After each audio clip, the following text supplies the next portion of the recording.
Avrei voluto farmi presentare anch'io questa sera come numero 138. Siccome è un'ebbrezza per una donna quasi 48enne avere una passerella così, io chiederei alla regia, visto che mi sto preparando per il Festival di Sanremo, perché probabilmente il prossimo anno lo farò anch'io, che te ridi?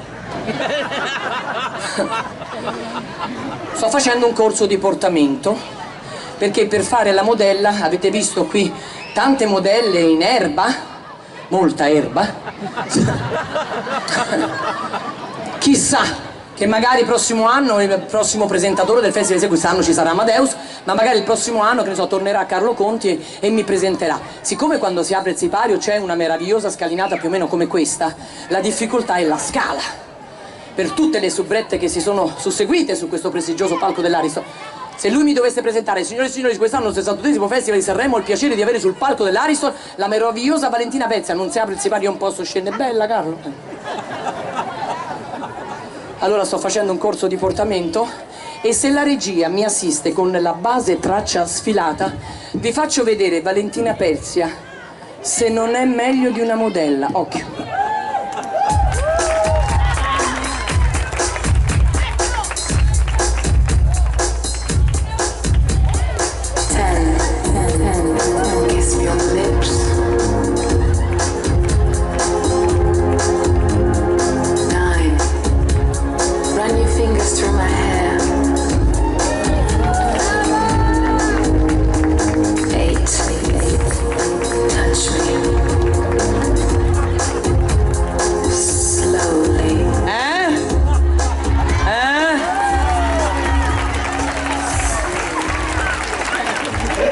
Come queste modelle, visto che hanno sfilato anche gli uomini, sempre incazzate. Due sono i motivi, io sono le scarpe che sono stretto e la fame. È la seconda. Quando il giornalista fa la domanda alla modella, posso farti una domanda? La modella sì. Ride perché qua c'è aria, non magna.